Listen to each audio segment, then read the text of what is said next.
punya value di bisnis aku adalah untuk nggak kasih tai. Maksudnya gimana? Problem itu kan adalah kayak tai ya. Jadi saat mau dikasih tai, jangan kasih tainya doang, tapi kasih tisu juga. Aku suka dikasih, "Koh, saya punya tai, tapi saya punya tisu kering, saya punya tisu basah, saya punya air, Koko mau pakai yang mana?" Gitu. Jadi, ya, everything is about solving problem kan. Apa yang lu nggak suka dari Gen Y dan atau mungkin Gen X dan menurut lu ini sebaiknya bisa diimprove gitu? Takut nih jawab. Takut nih jawabnya.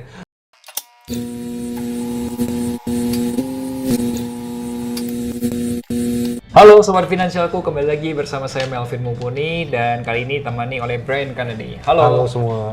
Yes, teman-teman, kenalin teman saya ini Brian. Dia seorang businessman muda, usia baru 17 tahun ya bro. Iya.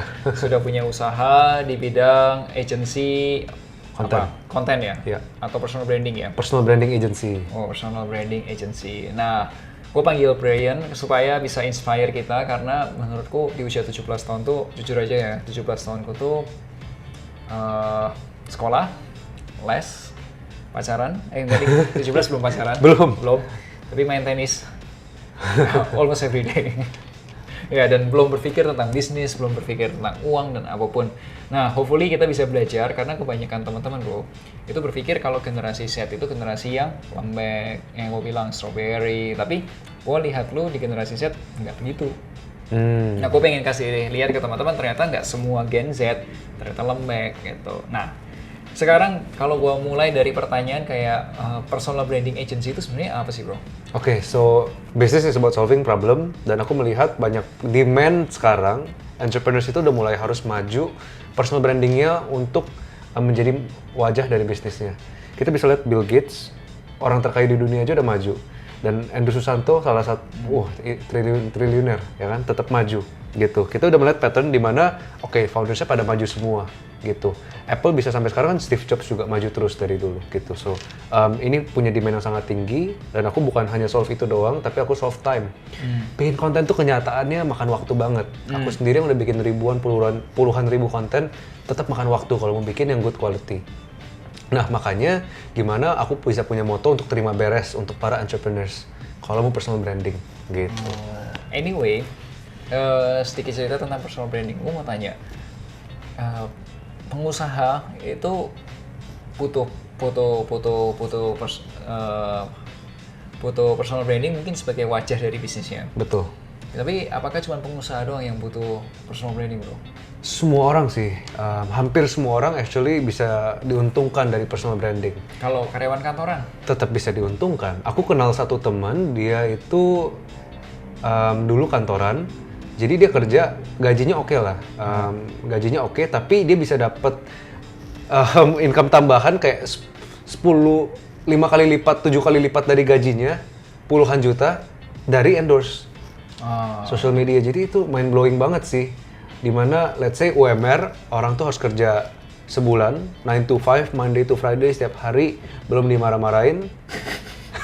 Tapi yang nggak fairnya itu orang bisa dapat 3 UMR dalam satu endorse. Cuma bikin konten ngomong. Tapi yang mahal adalah gimana bisa dibuild sampai punya harga semahal itu. Yes, that's the process. Betul. That's the process. And then for personal ya, gue lihat di Instagram lu bilang katanya lu empower anak muda gitu. Ya. Itu ceritanya itu empower anak muda itu seperti apa sih sebenarnya? Oke, empower itu menurutku adalah sharing the energy, sharing the spirit ya. Jadi ambition itu kan adalah kayak suatu api gitu. Tapi gimana kita bisa punya ambition, gimana kita bisa punya ambisi kalau kita nggak ngerti bahwa tujuan ini tuh ternyata possible untuk dicapai gitu. Masa ada orang bisa punya ambition untuk terbang, ya manusia mana bisa terbang gitu. Jadi nggak pernah ada. Tapi ambition untuk menjadi sukses, ambition untuk menjadi kaya raya, ambition untuk bisa menjadi misalnya punya badan bagus, itu bisa sangat kuat karena kita tahu it is possible. Banyak yang sudah membuktikan bahwa hal itu bisa terjadi. Nah, empowering aku pengen lakukan adalah untuk anak muda. Karena aku sebagai anak muda bisa starting business karena aku juga dulu di empower. Jadi gimana aku bisa membuktikan kalau aku bisa, kalian juga pasti bisa. Dan ya, aku pengen share the fire sih. Dulu di empowernya ceritanya gimana bro? Oke, so aku paling di empower jujur sama orang tuaku. Kalau dibilang privilege, besides money, menurutku bahkan money bukan yang paling utama, uang bukan yang paling utama, tapi aku di empower dari kecil, ditanemin value, ditanemin, oh ternyata manusia itu bisa menjadi seperti ini loh, gitu. Oh, itulah yang empower lu tuh adalah dari orang tua lu dulu ya? Betul, dan mereka sendiri menjalankan standar apa yang mereka bicarakan, nggak munafik gitu, mereka walk the talk gitu. Bro, gue mau tanya, lu kan bikin agency untuk personal branding. Iya. Tentunya lu punya pasukan, punya tim dong, yang Pasti, ngerjain dari pasti. apapun lah itu, scripting dan lain sebagainya ya bro. Betul. Boleh tahu nggak, tim lu tuh Gen Z, Gen Y, atau Gen X? Gen Z. Gen Z. Gen Z, karena I believe ya, di era sekarang yang very powerful di dunia konten dan digital ini, wah enak banget sih kerja sama Gen Z. Oke, gue mau nanya, karena banyak orang Gen X dan Gen Y yang kesel kerja dengan Gen Z. Nah, gue pengen lihat, pengen tahu sudut pandang lu, Gen Z yang bekerja sama dengan Gen Z itu seperti apa sih? Oke, Gen Z itu sekarang punya stigma bahwa mental health-nya lemah dan lain halnya. Ya. Betul, mental health-nya lemah. Oke, menurutku itu ada benernya ada enggaknya. Oke. Ada benernya itu karena memang perubahan zaman, dimana dari kecil Gen Z itu udah ditanemin sama sesuatu yang instan. Mau dapat kesenangan itu bisa sangat instan. Mau sampai 10 jam scroll TikTok itu kayak nggak ada beban hidup. Scroll nggak pernah ada habisnya. Semua instan, kesenangan instan. Ya. Gitu kan. Meanwhile kalau di zaman dulu mau dapat kesenangan, datang dulu ke lapangan bola, ke rumah temen dulu panggil buat main bola. Oh ya 2 jam gitu. Jadi lebih appreciate. Lebih bisa mengapresiasi, oh jatah gue main futsal untuk have fun sehari 2 jam. Di sini mau 24 jam nggak tidur scroll TikTok nggak akan pernah ada habisnya. Gitu. So I think itu sangat dibuild ya mentalnya dari dulu. Itu kan tentang pattern dan habit ya, yang ditanemin apa yang dominasi cara berpikirnya, apa yang dilakukan hari demi hari selama 16 tahun, 17 tahun, 20 tahun itu membentuk seseorang sih gitu. Dan menurutku Gen Z bekerja dengan Gen Z plus minus juga sih. Gitu. Tadi yang kalau lu sendiri sebagai Gen Z yang bekerja sama dengan Gen Z, tadi yang masalah mental health gitu. Nah, how to deal with them? Nomor satu sih mereka suka di understand ya, mereka suka dimengerti. Menurutku dari pengalamanku sendiri, aku kayaknya udah mengadop milenial. karena dari aku mulai kerja sampai sekarang aku punya bisnis, mau ke ruangan manapun aku selalu yang paling muda. Bahkan di podcast ini kayaknya yang paling muda kali ya. Jadi dari dulu aku sudah ditanemin value sama orang-orang umur 30, 40 gitu kan. Dulu aku bermula dari bekerja dulu gitu. Jadi Lalu kerja ikut orang? Kerja ikut orang dulu. Jadi udah ditanemin value-nya, work ethics-nya dan lain-lain 30 gitu. Dan mungkin sekarang saat aku leading Gen Z juga, aku juga menjadi paling muda di bisnis aku sendiri dibanding semua timku gitu kan. ya? Iya. Also the boss is youngest? The boss is the youngest. Iya, dan itu sih yang aku pelajarin, dimengerti sih. Don't judge. Misalnya pas mereka bilang, oh mental health-nya kena dan lain halnya, ya coba untuk mengerti walaupun kadang gedek dan susah. Tapi mereka suka dimengerti. Walaupun gedek, dimengerti itu contohnya gimana? Misal ada yang komplain bos mental health gua kena gitu. Jangan dibilang, alah lemah banget lu gitu aja nggak bisa. Maksudnya gitu lebih, nggak boleh. oh gitu ya, kenapa? Gitu. Jadi kita bantu mereka identify, kenapa? Kira-kira ada yang bisa saya bantu nggak? Kira-kira kalau hal ini terjadi kamu bisa lebih better nggak? Kamu butuh waktu berapa lama? So menggali sih, menggali dengan untuk mengerti kita perlu menggali dengan pertanyaan yang nggak menyerang. Menurutku gitu sih. Terus kalau misal ada Gen Z kadang-kadang juga gimana ya? Kalau kerja tuh kayak lu kok kerjaan kok malah jadi admin doang atau forward doang, message dari klien lu forward tapi lu nggak pikir gitu pakai otak, nah ini bener atau enggak gitu. Pernah nggak sih gitu? Ada nggak sih orang yang klien ngomong A di forward aja, klien B ngomong forward aja gitu, jadi lu terima semua forwardan klien gitu? Jadi aku punya value di bisnis aku adalah untuk nggak kasih tai. Maksudnya gimana? Problem itu kan adalah kayak tai ya. Nah. Jadi saat mau dikasih tai, jangan kasih tainya doang, tapi kasih tisu juga. Itu culture-nya sih, kayak aku nggak suka banget cuma dikasih, kok ada masalah ini. Terus saya selalu tanya, terus menurut kamu gimana? Gitu kan. Nah, aku suka dikasih, kok saya punya tai, tapi saya punya tisu kering, saya punya tisu basah, saya punya air, kok mau pakai yang mana? Gitu. Dan kalau bisa dibantu bersihkan sendiri, that's why I hire you kan, gitu. Jadi, ya everything is about solving problem kan. Jangan cuma datang kasih masalah, tapi juga consider punya sense of belonging, punya cara berpikir apa aja solusinya gitu. Solution oriented sih. Oh, oke. So you feel that ya. Terus kalau buat Gen Z yang tiba-tiba sukanya work from anywhere gitu. Yeah. Let's say lu lagi apa? Kalau yang gue lihat di konten lu lagi pitching gitu, atau lu lagi jualan gitu ya. And then your team lagi renang work from anywhere, lagi renang di tempat yang hotel gitu. Lu pernah nggak sih gitu? Oh justru aku sekarang culture timnya runningnya seperti itu gitu. Aku juga punya banyak tim yang work from anywhere. Aku bilang ke mereka, aku nggak peduli kamu mau edit. Ini contoh buat editor ya, buat tim editor aku selalu bilang, aku nggak peduli kamu mau edit di Nokia kah, sebut merek boleh? Oke. Kamu mau edit di laptop kah, mau di PC kah, mau di CapCut, mau di software manapun, saya nggak peduli. Yang penting hasilnya bagus, on time, terserah. Mau kalian sambil berenang, mau di Afrika, mau di Bali, terserah. Result based. Satu, hasilnya gimana, dua, deadline-nya gimana, kelar. Gitu, karena ngapain harus sampai bener-bener terkurung di satu tempat, tapi hasilnya juga nggak dapet gitu kan. Jadi sure kalau mau punya fleksibilitas silahkan, kamu atur sendiri, saya nggak peduli mau apapun yang kamu lakuin, yang penting deliver quality sama deadline.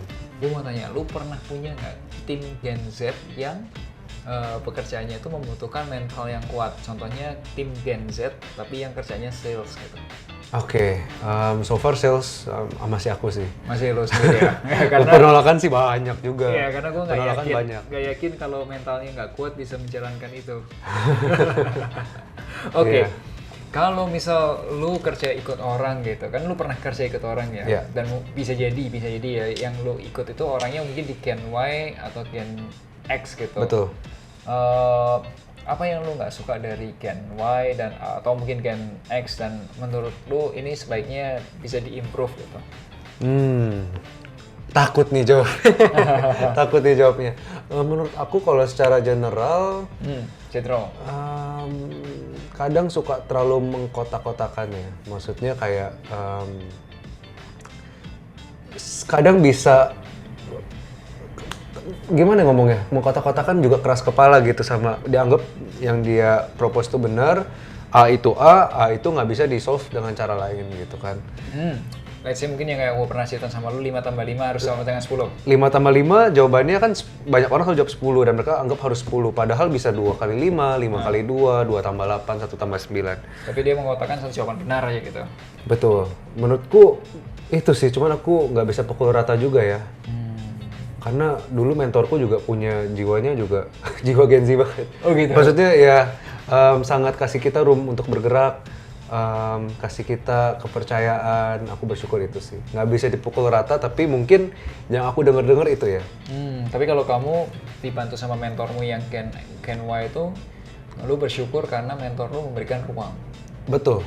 Aku dikasih kepercayaan itu means a lot sih. Boleh tahu nggak waktu lu ikut orang, apa job yang lu harus lakukan? Dulu tuh aku mulai sebagai content creator. Aku itu anak magang dulu, paling muda, anak bawang, kecil gitu kan. Magang, ternyata yang konten yang aku buat awalnya jelek, makin lama makin good. Suatu hari board of directors-nya lagi meeting. Mereka lagi ngomongin campaign apa bulan depan, campaign marketing. Aku dengan beraninya datang bilang, kok kayaknya idenya kurang deh. Siapa nih anak magang bilang ide kita kurang? Terus ditembak balik dong, ide kamu apa? Iya. Terus aku present, saya punya ide ini sih, tapi dalam hati deg-degan. What if ide gue jelek dan nggak works gitu. Dan ya aku dikasih waktu untuk present. Biasa kan langsung ditolak, kamu siapa gitu.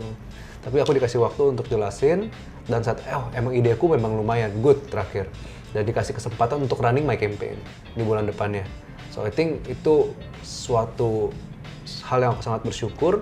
Dan akhirnya puji Tuhan setelah dikasih kesempatan itu, campaign-nya pada saat itu hit all time sales. Oh wow, congrats for you. Jadi aku juga kaget, aku juga nggak yakin, aku nggak tahu campaign-nya bisa works gimana. Itu aku cuma ngambil resiko sih sebenarnya.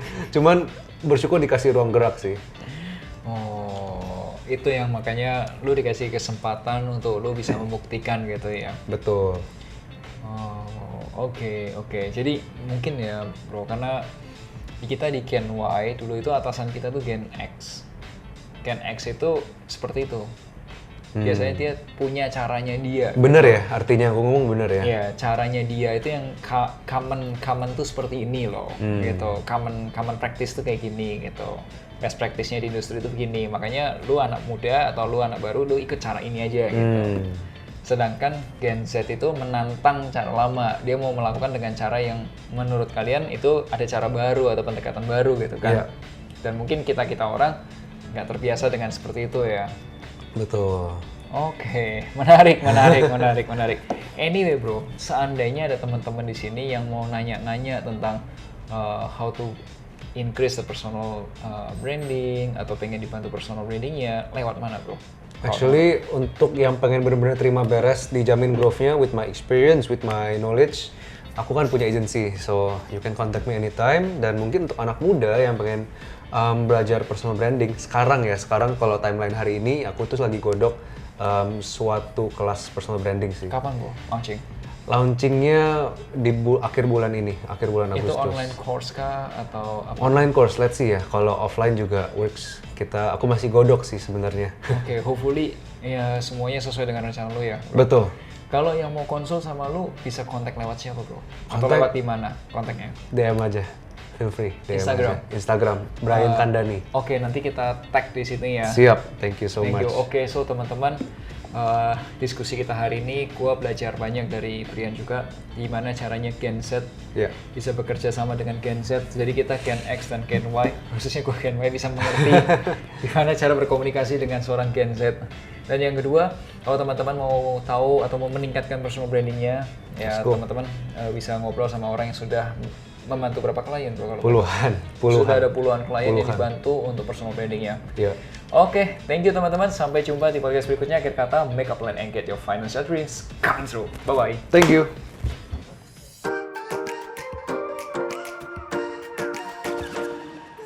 Wujudkan masa depan.